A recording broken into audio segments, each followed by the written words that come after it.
Hey everybody, Ian here with my channel. Today's video is going to be about my layout and an update.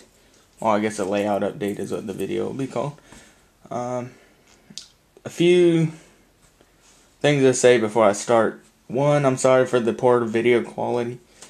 And two, sorry for the shakiness because this has to be a tripod-less video. The area is kind of too tight to have a tripod in, even though I had one over here before. But yeah, it just wouldn't be good to have it for what I'm trying to show.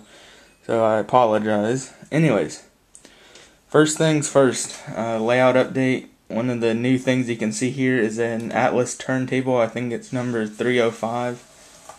I got that for $20 with the motor kit already installed. So yeah. That one, it works fine. I probably won't show it today because just for the sake of time conservation. But I have a piece of flex track going to it, and it comes over here and it comes off the main line, which this FM coal train is here. What I did to level the track out for this is I put regular cork underneath the track. Then about halfway, like right here, I put the black stuff on top of the cork. This stuff, the truck toolbox liner. Yeah, so and it came out like pretty much exactly the right height.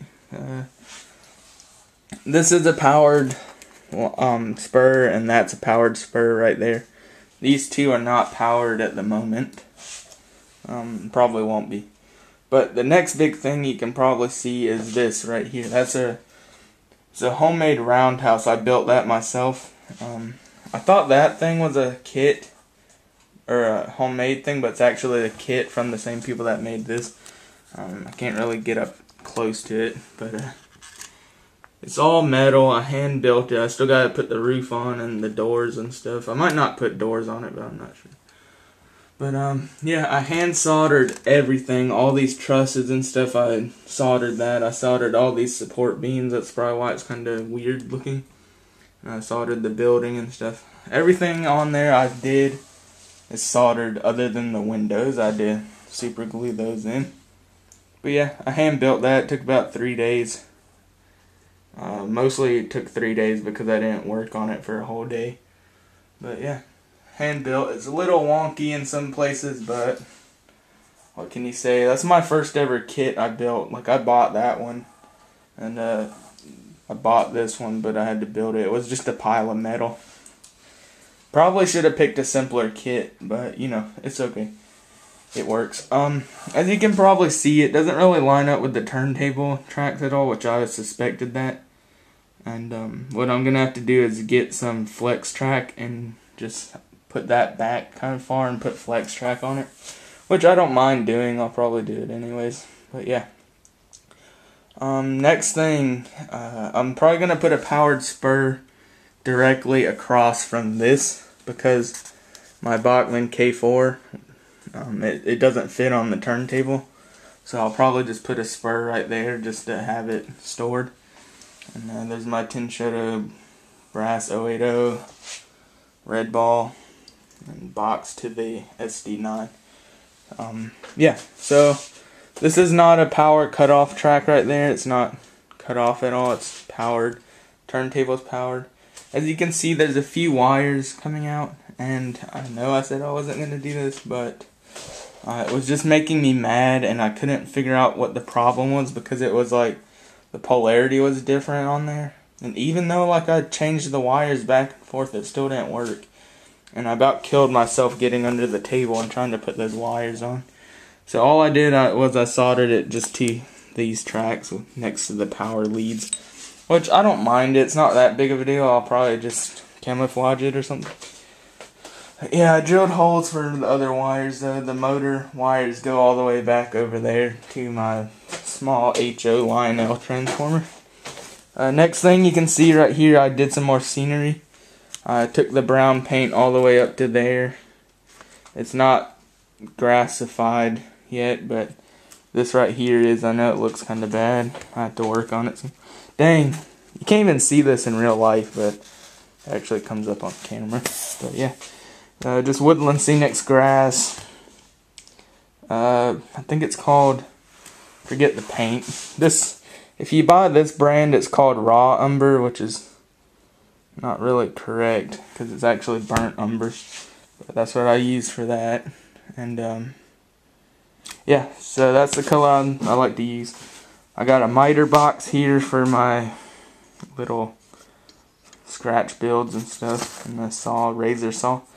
Here's a piece of abandoned track that I made.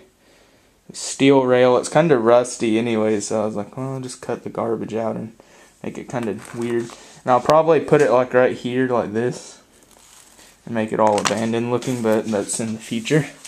Sidings here. Still didn't put the black truck toolbox liner underneath. Like this power, there's no power going to this spur. That's the GP9. I finally got it back. It still doesn't really run that good, but it's all brass. Here's another little spur. This one's powered. I'm using it just to hold my extra cars that are not hoppers. I did have this thing on some trestle set thing. I don't know, but it was all raised, and I had it come up to like right here, like it's up this high. And I had this piece of old, well, it's not old, but Code 83 Atlas track, and I super glued these popsicle sticks to it. I know you can't really see, but like this, and it's for my operating Tyco hopper right there, that blue one. It's for that, and it works alright. If you go to my Instagram page, there's a video of it that you can watch. It's like a 15-second video. So yeah.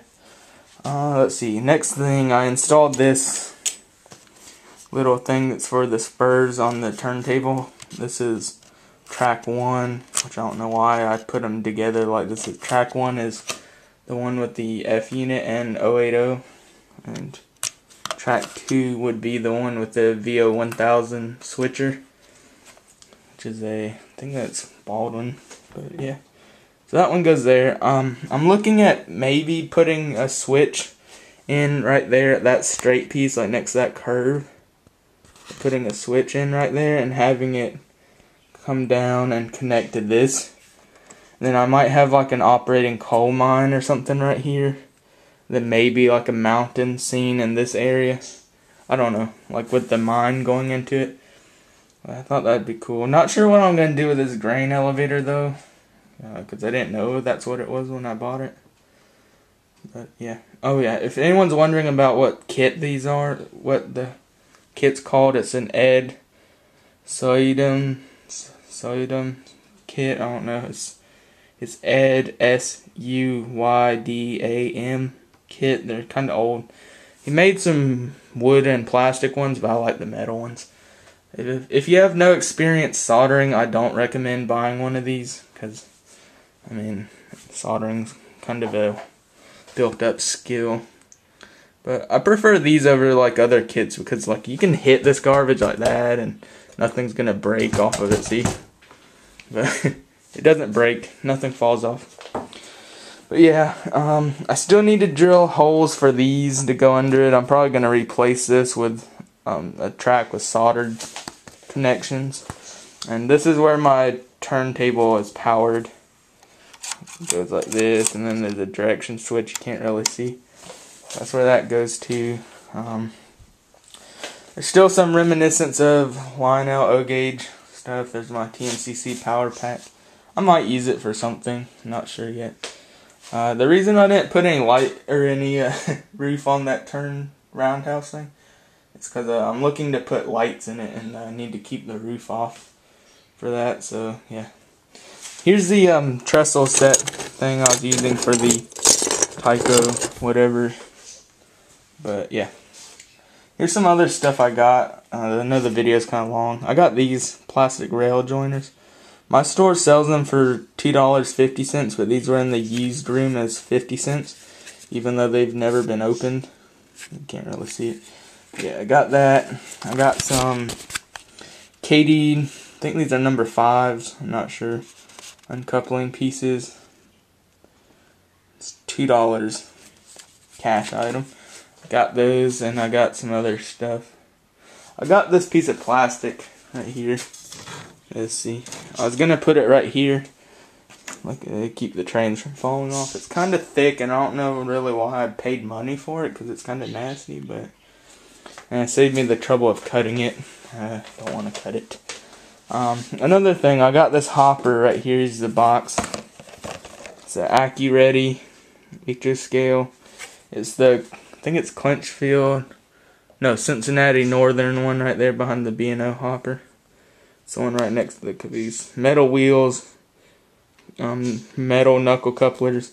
It was like $8 brand new, and it was said used, but it was actually like brand new.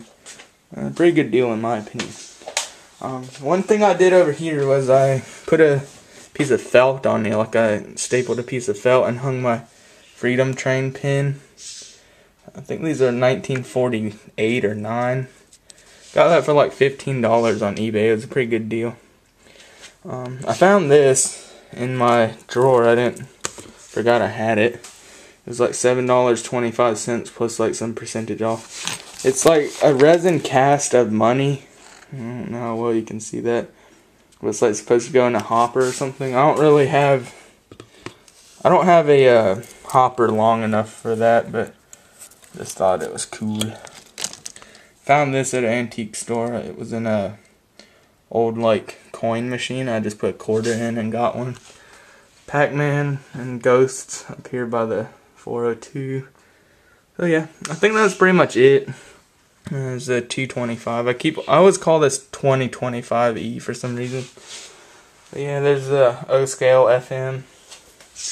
Yeah, I guess that's pretty much it. If you made it this far, thank you for watching again. If you're new, please subscribe. If you like this video, please leave the video a like.